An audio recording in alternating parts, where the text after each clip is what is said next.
ये वीडियो आपके लाइफ के लिए बहुत ही ज़्यादा इंपॉर्टेंट होने वाला है, क्योंकि दोस्तों आपके लिए हम एक बेहतरीन वीडियो लेकर के आ चुका हूँ। इस वीडियो में बात करेंगे आपके मन के सारे डाउट जो आप लोग बार बार कमेंट किए हो, और उस कमेंट का जवाब देना मेरे लिए बहुत ही ज़्यादा ज़रूरी था।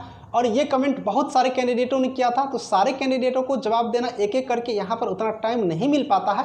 तो हमने सोचा कि ये एक वीडियो बना दूं और उस वीडियो के माध्यम से मैं सारे स्टूडेंटों के माइंड में जो डाउट है वो डाउट क्लियर कर दूं। दोस्तों इस वीडियो में दो इंपॉर्टेंट टॉपिक पर बात होगा। पहला टॉपिक ये होगा कि बिहार तकनीकी सेवा आयोग के अंतर्गत अगर आपने ANM का कंप्लीट फॉर्म अप्लाई कर दिए हो ANM के जॉब के लिए, तो उसमें दो तरह की बातें होगा। सबसे पहला नंबर 1 बात कि कौन से कैंडिडेटों को अगर थोड़ा सा भी गलतियां हो चुकी है या कोई गलतियां नहीं हुआ है तो उसको प्रॉब्लम नहीं होगा। दूसरी पॉइंट है कि कौन से ऐसे स्टूडेंट हैं जो गलतियां किए हैं तो उसका फॉर्म रिजेक्ट हो जाएगा, यानी कि किन कैंडिडेटों का फॉर्म रिजेक्ट होगा या किन कैंडिडेटों का फॉर्म रिजेक्ट नहीं होगा। जिसके लिए आप लोग बहुत सारे कमेंट किए हो, तो चलिए इस वीडियो के माध्यम से हम आपको कंप्लीट जानकारी दे देते हैं कि आप लोग के लिए किसका फॉर्म यहाँ पर रिजेक्ट होने वाला है या किसका फॉर्म रिजेक्ट नहीं होने वाला है। साथ ही दोस्तों कट ऑफ से रिलेटेड जानकारी आपको बहुत ही जल्दी आपको मिल जाएंगे, इसके लिए हम वर्क कर रहे हैं।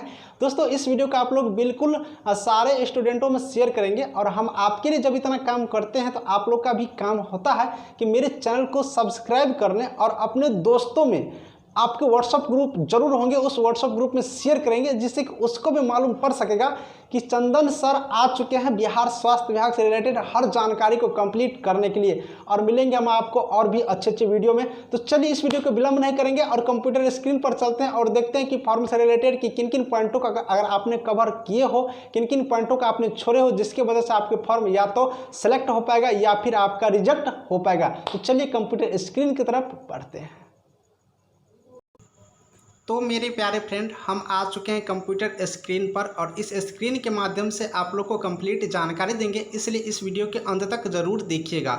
दोस्तों मैं बात कर लूँगा कि BTSC के अंतर्गत ANM 10,709 का अभी आपने एप्लीकेशन अप्लाई किए हो और बहुत सारे कैंडिडेट अप्लाई कर भी रहे हैं। साथ ही दोस्तों मैं बात करूँगा कि जो कैंडिडेट अप्लाई कर दिए हो वो इस वीडियो को ज़रूर देखेंगे मूल रूप से, क्योंकि मैं बताऊँगा कि आपका फॉर्म गलती हुआ है या नहीं हुआ है। क्योंकि अभी के जो टाइम में, अभी के जो समय में जो स्टूडेंट अप्लाई किया उसके जो एप्लीकेशन फॉर्म है उसमें 4-5 बातें हैं जो कॉमन है, सब में कुछ न कुछ गलतियां हुआ है। उस गलतियों में देखेंगे क्या वो सही में गलतियां हुआ है या फिर वो गलतियां नहीं हैं, सिर्फ आपके मन के भ्रम है। तो उस भ्रम को दूर कर लेंगे कि गलती हुआ है कि नहीं हुआ है। तो चलिए हम पॉइंट क्लियर करते हैं। सबसे पहले मैं आपको 5-6 पॉइंट बताऊंगा, उस पॉइंट को आप लोग देखेंगे जिसके वजह से आपका फॉर्म गलती नहीं हुआ रहेगा। यानी कि मैं अभी जो आपको ये 5 पॉइंट बताऊंगा, अगर ये 5 पॉइंट अगर आपने गलती नहीं किया है, अगर आपके 5 पॉइंट ये सही है, तो ये बिल्कुल रूप से समझ जाइएगा कि आपका फॉर्म सही है, यानी कि सही है, इसके रिगार्डिंग बात कर रहा हूँ।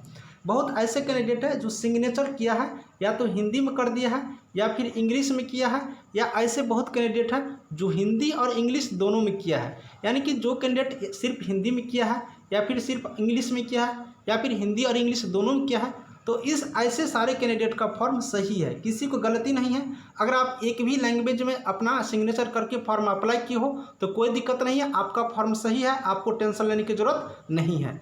चलिए मैं दूसरी पॉइंट की तरफ कवर करूंगा। दूसरा पॉइंट मैं आपको ये बताऊंगा कि बहुत ऐसे कैंडिडेट हैं जो क्या किया है कि अदर सेलेक्ट करके अपने कॉलेज का नेम लिखा है, यानी कि अपने स्कूल का, यहाँ तो ANM स्कूल होते हैं, स्कूल का नाम लिखे हैं, लेकिन बाद में क्या हुआ, 1 तारीख के बाद या फिर 25-26 के बाद क्या हुआ, सॉफ्टवेयर को जब ठीक किया गया तो उसमें बिहार के जितने भी ANM के स्कूल हैं उस स्कूलों को ऐड किया गया।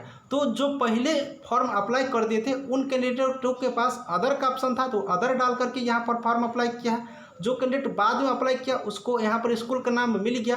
तो ऐसे कैंडिडेटों को मैं बात करूंगा कि अगर आपने अदर करके फॉर्म डाले हो तो भी आपका दिक्कतें नहीं है, आपका फॉर्म बिल्कुल रूप से सही है, आपको टेंशन लेने की कोई ज़रूरत नहीं है।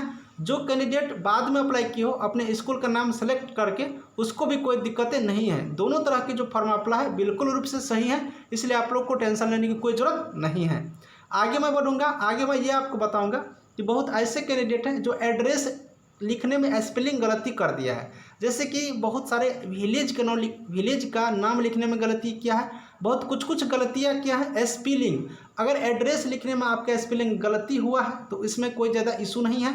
आप एक एफिडेविट बना करके जाएंगे तो काउंसलिंग हो जाएगा, आपको कोई दिक्कतें नहीं होंगे इसमें, इसलिए इसके लिए भी ज़्यादा परेशान नहीं होना है। चलिए मैं आगे बात करूँगा। बहुत ऐसे कैंडिडेट हैं जो मोबाइल नंबर और ईमेल आईडी ये किसी दूसरे का दे दिया, यानी कि उसका खुद का होना चाहिए था लेकिन खुद का नहीं हो करके किसी दूसरे का डाल दिया है। तो ऐसे स्टूडेंट को मैं कहूँगा कि ये भी परेशान ना हो, किसी का भी दिए हो लेकिन वो आपके पास रहना चाहिए, उससे जानकारी आपको आएगा, कोई मैसेज आएगा बीटीएससी की तरफ से या फिर कोई मेल आएगा तो आपको जानकारी मिल सके, इसीलिए ये दोनों चीज़ दिया जाता है। तो इस दोनों चीज़ के आप लोग एक्टिव रहेंगे। अगर आप दूसरे को भी दिए हो तो उसके संपर्क में रहेंगे, जिससे कि आपके पास कोई जानकारी आएगा तो आपको वो टाइम पे बता देंगे। तो इस चीज़ों को आप लोग गौर से ध्यान रखिएगा।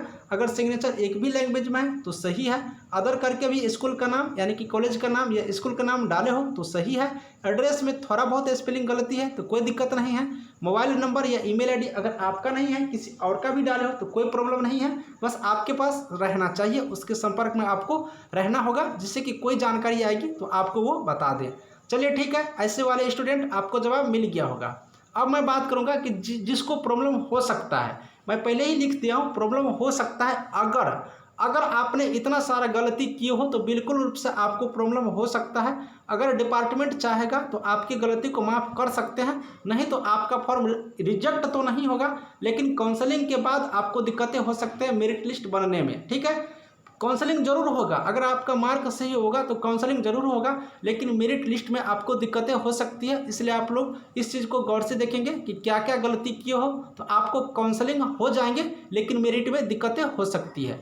सबसे नंबर 1 पॉइंट मैं बात करूँगा, जो कैंडिडेट डेट ऑफ बर्थ गलत लिख दिए हो उस कैंडिडेटों को मेरिट लिस्ट में दिक्कतें हो सकते हैं। ये चीज़ आपको नहीं करना चाहिए, गलती डेट ऑफ बर्थ कभी भी गलती नहीं भरना चाहिए। ठीक है, दूसरी बात कास्ट गलती, बहुत सारे ऐसे कैंडिडेट हैं जो एससी हैं वो एसटी डाल देते हैं, ओबीसी हैं तो ईबीसी डाल देते हैं, यानी कि अगर आपने कास्ट गलती की हो तो बिल्कुल रूप से आपको मेरिट लिस्ट बनने में थोड़ा दिक्कतें आ सकती हैं। ये आपको काउंसलिंग में बताया जाएगा कि आपको दिक्कतें आएंगे या नहीं आएंगे, लेकिन ये गलती आपको नहीं करना चाहिए था, ऐसे स्टूडेंट को प्रॉब्लम हो सकता है। तीसरा पॉइंट मैं बात करूंगा डॉक्यूमेंट गलत अपलोड करना। बहुत ऐसे कैंडिडेट हैं जो गलत डॉक्यूमेंट अपलोड कर दिया है, मुझे कमेंट में आया है, वो लोग पूछ भी रहे थे तो मैं उन सारे को बता दूंगा। अगर आपने डॉक्यूमेंट गलत अपलोड किए हो तो आपको भी प्रॉब्लम आ सकती है, ये बिल्कुल रूप से आप लोग समझ जाइए। आपको डॉक्यूमेंट गलत अपलोड नहीं करना था क्योंकि नोटिस में भी लिखा हुआ है, तो ये भी आपको डॉक्यूमेंट गलत अगर है तो आपको भी प्रॉब्लम हो सकता है। आगे बात करूँगा दोस्तों, अगर आपने फादर नेम या फिर मदर का नेम लिखने में अगर आपने स्पेलिंग गलती किया है तो आपको भी प्रॉब्लम हो सकता है, क्योंकि ये बहुत इंपॉर्टेंट पॉइंट होता है, इसको भी गलती नहीं करना चाहिए। और सबसे ज़्यादा इंपॉर्टेंट पॉइंट, अगर आपने मार्क लिखने में गलती कर दी हो तो आपका रिजेक्ट होना तय है। आपको काउंसलिंग में मिस्टेक से बुला भी लेगा तो मेरिट लिस्ट मिस्टेक से भी नहीं बनेगा, ये चीज़ याद रखिएगा। अगर आपने मार्क गलती भर दिया है तो काउंसलिंग में तो बुला लेगा, मैं पहले भी बोल रहा हूँ काउंसलिंग में बुला लेगा अगर आपका मार्क अच्छा है, आप कट ऑफ पास करते हो तो। लेकिन मेरिट लिस्ट अगर आपने सोच लिया है तो मेरिट लिस्ट बिल्कुल रूप से अगर आप मार्क गलती किया तो कभी नहीं बनाएगा, ये सबसे बड़ी गलती होती है, क्योंकि मार्क बेसिस पर ही आपका यहाँ पर मेरिट लिस्ट बनेंगे, ये सबसे बड़ी गलती है। तो दोस्तों आपने इस वीडियो के माध्यम से देख लिया कि क्या गलती होने पर प्रॉब्लम हो सकता है और क्या आपने सही किया है या थोड़ा सा गलती किया है तो प्रॉब्लम नहीं हो सकता है। तो आपको ये वीडियो कैसा लगा बताइएगा हमें इस वीडियो के कमेंट करके। साथ ही दोस्तों अब आपके लिए मैं नेक्स्ट वीडियो मिलूंगा अच्छी से जानकारी को लेकर के, तब तक के लिए बाय बाय।